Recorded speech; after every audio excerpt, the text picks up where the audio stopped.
Now I want to explain this great application, which is named entity recognition.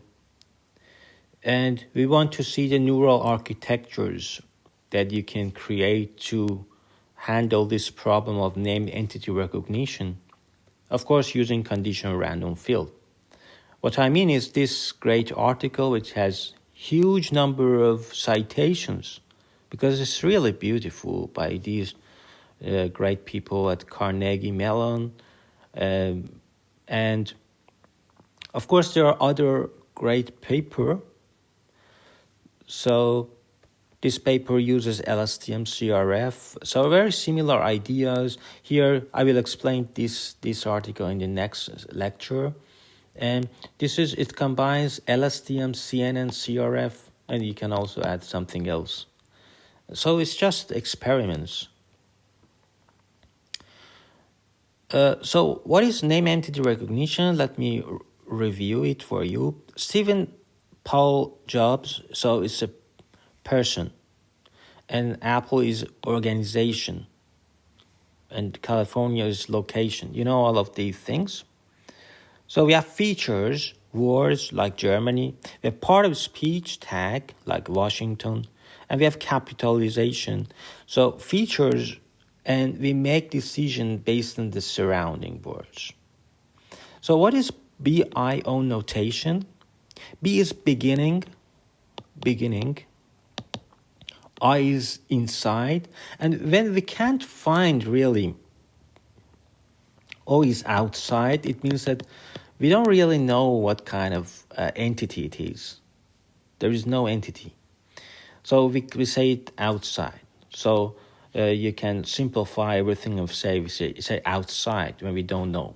For example, visited, we don't know if it is a person. So it's not a person, it's not a location, it's something else.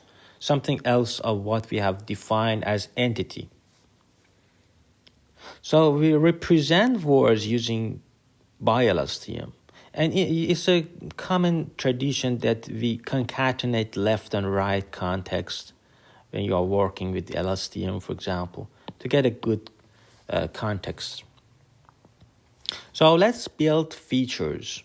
So if it is greater than 0, we are trying to know which are the words, and we are separating from the what we call padding. And then here we embed everything. Embedding is just a linear layer. It's nothing else. It's just, instead of doing pre-training using pre-trained table, just like GloVe, for example, we are embedding it. We are doing it end to end. And here we are not using BERT. Here is just a linear embedding, and it is a static embedding. And once you learn that, it works. So it's a linear.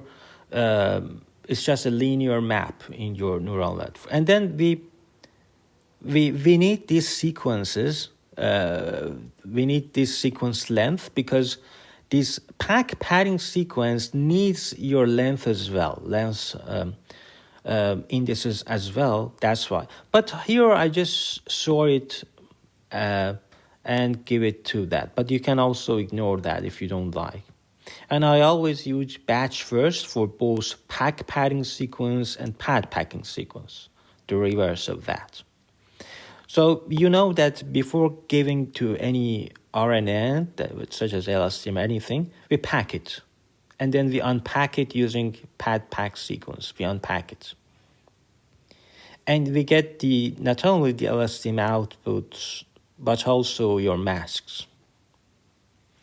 So CRF tagging is very simple, but surprisingly effective tagging model is to use HTs as features to make independent tagging decisions for each output.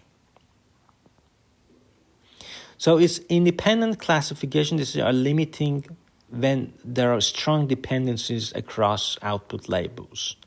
Name entity recognition is one such task, since the grammar that characterizes, it says that if you just use LSTM, it's not enough. You should also use CRF. So we model them jointly using, I've explained this paper, I think in lecture 2 or 3 I guess. And so this is the input that you want. So we need to define a score. What is the score of your input sentence X and your tags Y? So A here is transition, your transition from YI to YI plus 1, because we do it at different times, but it's shared. All the parameters is shared, and that's why it's very simple. And this is the what I call emission, because it's just one thing. It's not like transition, it's not matrix, it's just one thing. And if you just add your transition with the emission, you get this score. So A is the transition score. And then we do a simple softmax over these tag sequences. And YX, it means that all possible tag sequences. So you may say, how to calculate that? It's not tractable. But we say, if something is hard, we use dynamic programming. Of course, it's very simplified. And it's not, we don't always use dynamic programming. But here, we use dynamic programming to get rid of this intractability, and life becomes beautiful with dynamic programming. So if you just take a log of this, log of exponential, S comes out, and log of denominator, unfortunately, cannot go out, so we write it again. So our intention is to make this term closer to the next term, to this term. If this one gets closer to this one, because we are maximizing the log likelihood, but we are minimizing minus log likelihood. So if this is that, so emission scores and transition scores. As I said, my A is the transition probability and P is emission. So as CRF calculates not only the emission, but also transition scores, which are the likelihood of a word being a certain tag considering the previous word.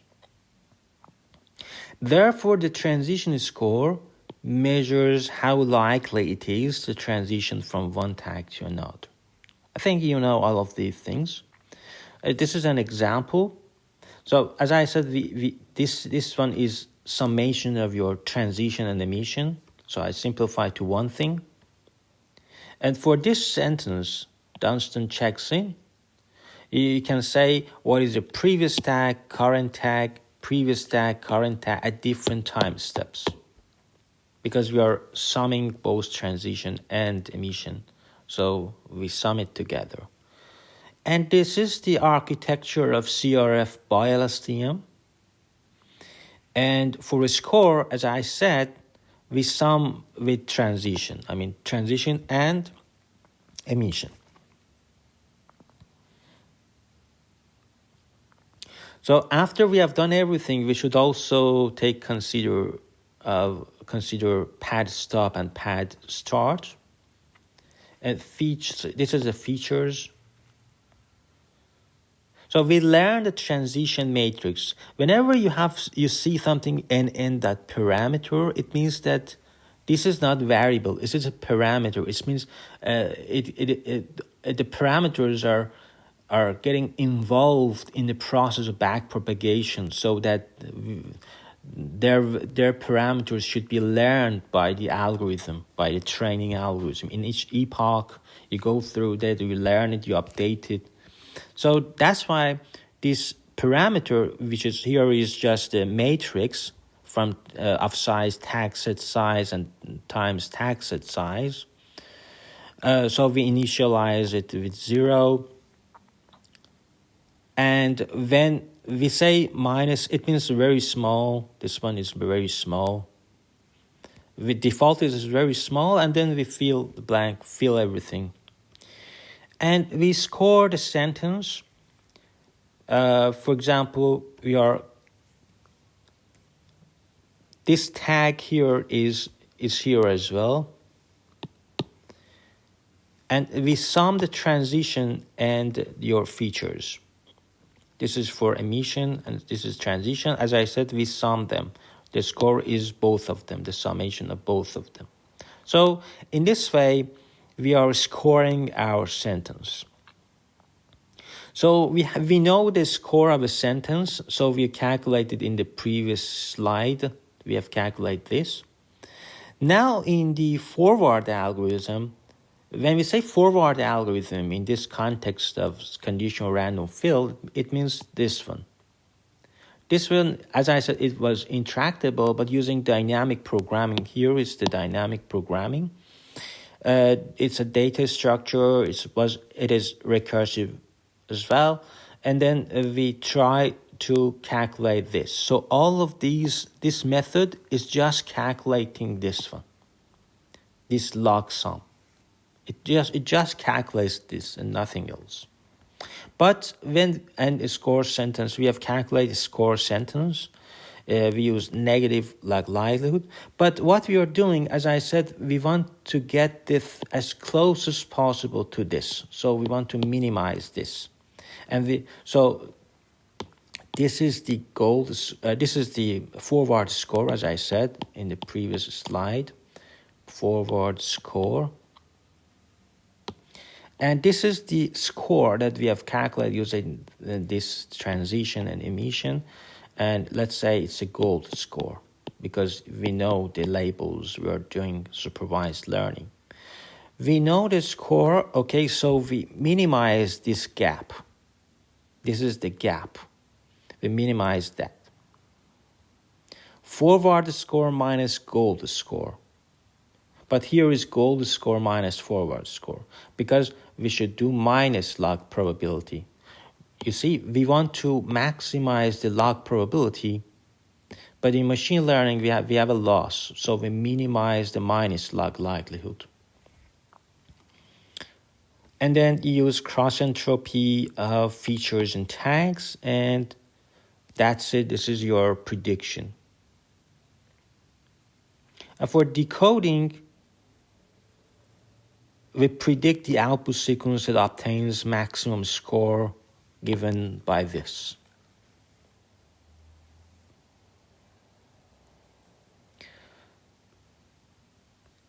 So here you're using also word embedding. I've explained another article in a different playlist, so this is part of that. So I will explain this in another playlist. So we also add word embedding. I mean, we have different ways to do word embedding. If you combine the character and also the context, there was an article called finding function in forms, if I remember correctly. So that's the original article that I've explained in a different playlist. So we give it to BioLSTM encoder, it presents good features, and we give it to CRF layer to find the parameters of this transition matrix and also the weights that you need for emission probability. And this is the tagging schemes that you need to know. And there is another algorithm in this article, which is completely different. It uses transition-based chunking model. So it represents labeled chunks, input word embeddings. And first they use the embedding characters is like this that I explained. And so this is another algorithm in this paper. So this paper has two algorithms. I explained the first one using BioLSTM CRF, and the next algorithm is StackLSTM. It uses like semantic parsing using the shift reduce algorithm like that. We have buffer and action, and at each time you have different stack and buffer. So we represent them. And it has compared the F1 score of their first algorithm, which is based on LSTM CR explain, with this stack score that uses buffers and stacks. You see, it's almost the same. 90, you see, they're almost the same.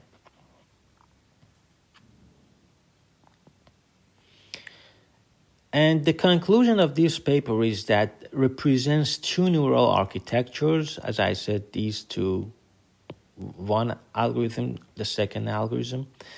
And the key aspects are that they model output label dependencies either via simple conditional random field architecture or using a transition-based algorithm. This one uses buffer and stack. And they use both pre-trained word embedding and character. So their embedding was a combination of concatenation of character embedding and word embedding. So it becomes character embedding is good because it's good. It has a good compositional nature. You can even talk about out-of-word vocabularies and generalization beyond what you have already trained. It's nice. But at the same time, word embedding has a good semantic meaning. And that's it.